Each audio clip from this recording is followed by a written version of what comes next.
ஓம் ஸ்ரீ பிரித்யங்கரா தேவியே போற்றி போற்றி. நல்லதே நினைப்போம், நல்லதே நடக்கும். சக்தி பிரித்யங்கரா குழந்தைகளுக்கு இந்த தாயின் ஆசீர்வாதம் என்றுமே முழுமையாக கிடைக்கட்டும். இல்லையே, இன்று உன் வராகி அம்மா உனக்கு ஒரு எச்சரிக்கையான பதிவினைதான் உனக்கு கொண்டு வந்திருக்கின்றேன். என் தங்கமே, எச்சரிக்கையான பதிவு என்றவுடன் என் குழந்தை நீ பயம் கொள்ள வேண்டாம்.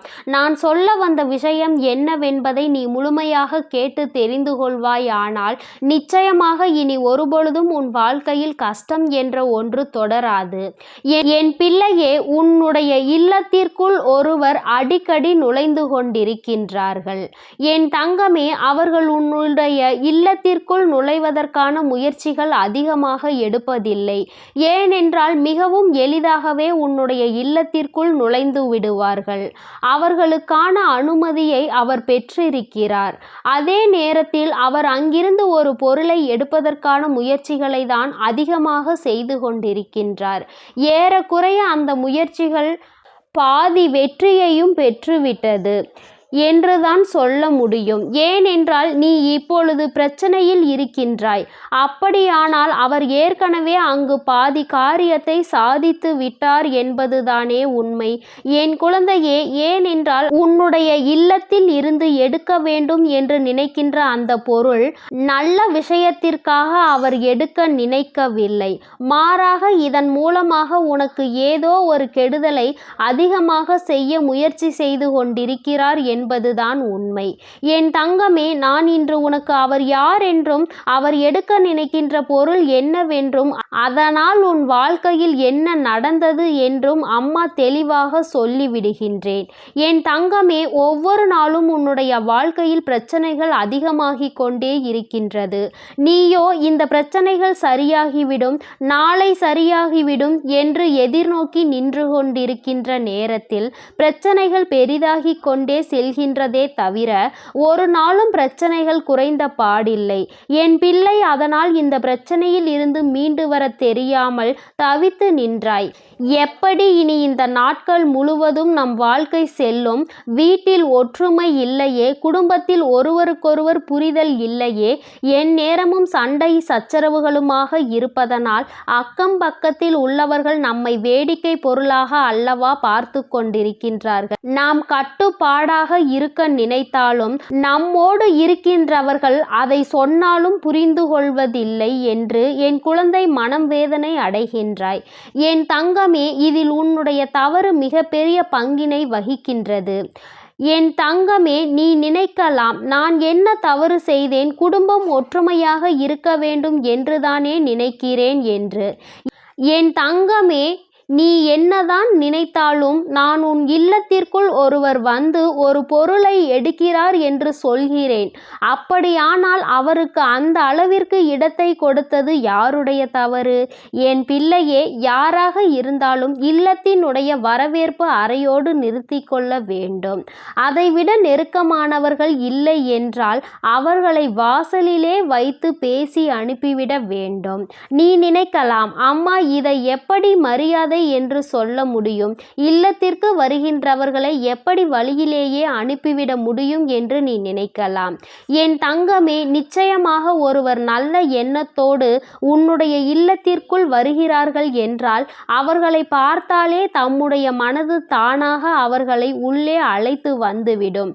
அதே நேரத்தில் யார் ஒருவர் தேவையில்லாத காரியங்களை செய்வதற்காக உன் இல்லத்தை தேடி வருகின்றார்களோ அவர்களை கண்டாலே நமக்கு பேச வேண்டும் என்று தோன்றாது. நீயே அவர்கள் எப்பொழுது செல்வார்கள் என்ற நிலையில்தான் உன் மனதிற்குள் தோன்ற ஆரம்பிக்கும்.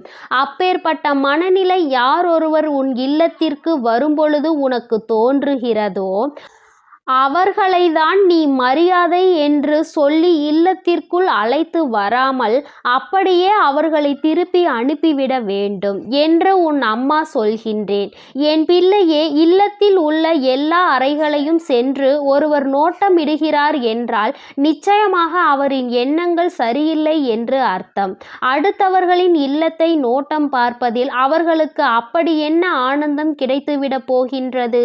என் பிள்ளையே, அப்படி ஒரு ஆனந்தத்தை அவர்கள் அனுபவிக்க வேண்டும் என்று நினைக்கிறார்கள் என்றால் அவர்களின் எண்ணத்தில் ஏதோ ஒரு தவறு இருக்கிறது என்பதை நீ உடனடியாக புரிந்து கொள்ள வேண்டும் அல்லவா?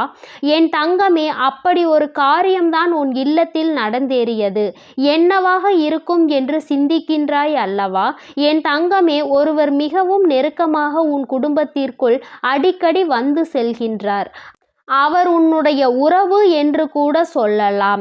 வருவதோடு மட்டுமல்லாமல் தேவையில்லாத குழப்பங்களை குடும்பத்திற்குள் ஏற்படுத்த முயற்சி செய்கின்றார்கள்.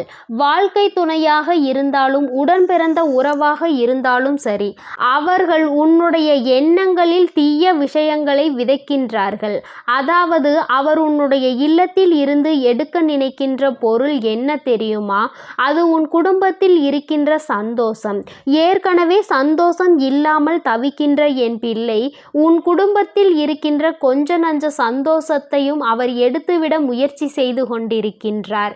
இது ஒரு நாள் இரு நாள் முயற்சி கிடையாது, பல நாள் முயற்சி, பல நாள் திட்டமிடுதல். அவர்களின் திட்டத்தை உன்னுடைய இல்லத்தில் செயல்படுத்த முயற்சி செய்கின்றார்கள். ஒருவரிடத்தில் ஒருவரை பற்றி தவறாக பேசுவதும் தேவையில்லாத எதிர்மறை எண்ணங்களை ஒருவர் மனதிற்குள் புகுத்துவதுமாக அவர்கள் இருந்து கொண்டிருக்கின்றார்கள். இதனால் அவர்கள் வாழ்க்கையில் என்ன நடக்கும் என்பதை பற்றியெல்லாம் அவர்களுக்கு கவலை இல்லை. அவர்களுக்கு தேவை நீ சந்தோஷமாக இருந்துவிடக் கூடாது. உன் குடும்பத்தின் சந்தோஷத்தை கெடுப்பதற்காகவே அங்கே அவர் திட்டம் போட்டுக்கொண்டு இருக்கின்றார்கள். இவர்களை முதலில் நீ உன் இல்லத்திற்குள் அனுமதிப்பதை நிறுத்திவிடு. உனக்கு எல்லாம் தெரியும் என்பதை நீ வெளிக்காட்டுவதை விட அவர்களை விட்டு ஒதுங்கி இருந்தாலே அதை அவர்கள் தானாகவே புரிந்து கொள்வார்கள். என் பிள்ளையே, இப்பொழுது அம்மா சொன்ன இந்த விஷயத்தை நீ நிச்சயமாக புரிந்து கொண்டிருப்பாய் என்பது எனக்கு தெரியும். நான் இந்த விஷயத்தை சொல்லும் பொழுது உன் மனது பதைக்கிறது அல்லவா?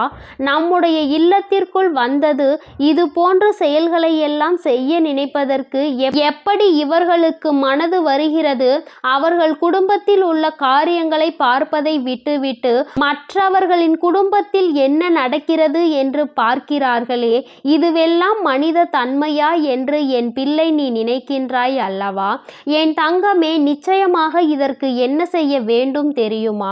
என்னுடைய பிள்ளையே, உன்னுடைய வாழ்க்கையில் இது போன்று நடக்கின்ற விஷயங்களில் நீ அதனை தடுத்து நிறுத்த வேண்டும் என்றால் முதலில் உன் இல்லத்திற்குள் வருபவர்கள் இல்லத்திற்குள் நுழைந்த உடனேயே அவர்களின் மனநிலையில் மாற்றம் வந்துவிட வேண்டும். இவர்களுக்கு நாம் எந்த துரோகத்தையும் செய்துவிடக் கூடாது என்று. அதற்கு முதலில் என் குழந்தை, உன் இல்லத்திற்கு யார் வந்தாலும் அவர்களுக்கு முதலில் அருந்துவதற்கு நீ நீர் கொடுக்க வேண்டும். தண்ணீர் குடிக்கும் பொழுதே அவர்கள் மனதிற்குள் இருக்கும் எண்ணங்கள் எல்லாம் அப்படியே அந்த நீரோடு குளிர்ந்து ஓடிவிடும். அது மட்டும் அல்லாமல் உன்னுடைய இல்லத்தில் வரவேற்பு அறையில் ஒரு அகல் விளக்கு எடுத்துக்கொண்டு அதனுள் கல் உப்பினை பரப்பி எப்பொழுதுமே வைத்துக்கொள். அது யார் உன்னுடைய இல்லத்திற்குள் எதிர்மறை எண்ணங்களோடு கெடுதல் செய்ய வேண்டும் என்ற எண்ணத்தோடு வந்தாலும் அவர்களின் அந்த எண்ணங்களை உள்வாங்கிக் கொண்டு அவர்களுக்கு நேர்மறை எண்ணங்களை கொடுக்கும். கல் உப்பிற்கு அத்தனை பெரிய சக்தி இருக்கிறது. எதிர்மறை ஆற்றல்களை எல்லாம் இழுக்கக்கூடிய தன்மை அதற்கு அதிகம். அதனால் என் பிள்ளையே, இதை செய்து பார்த்து நிச்சயமாக உன்னுடைய வாழ்க்கையில் நல்ல மாற்றங்களை நீ அனுபவிக்க வேண்டும். அடுத்தவர்களால் இனி எந்த பிரச்சனையும் உன் குடும்பத்திற்குள் இருக்காது. அடுத்தவர்களின் தலையீடு இல்லை என்றாலே பாதி பிரச்சனைகள் உனக்கு தீர்ந்துவிடும் அல்லவா? அம்மா சொல்வதை தொடர்ந்து செய்து உன்னுடைய வாழ்க்கையில் இது போன்று தேவையில்லாத மனிதர்களினுடைய சவகாசத்தை எல்லாம் நீ குறைத்துக்கொள். இனி என்றுமே உனக்கு நிம்மதி நிலைத்து இருக்கும். என் அன்பு பிள்ளைக்கு இந்த வராகியானவளினுடைய ஆசீர்வாதங்கள் எப்பொழுதும் முழுமையாக கிடைக்கும். என் அன்பு குழந்தைக்கு இந்த சக்தி பிரித்யங்கராவின் அன்பும் ஆசீர்வாதமும் முழுவதுமாக கிடைக்கும். ஓம் ஸ்ரீ பிரித்யங்கரா தேவியே போற்றி போற்றி. ஓம் ஸ்ரீ பிரித்யங்கரா தேவியே போற்றி போற்றி.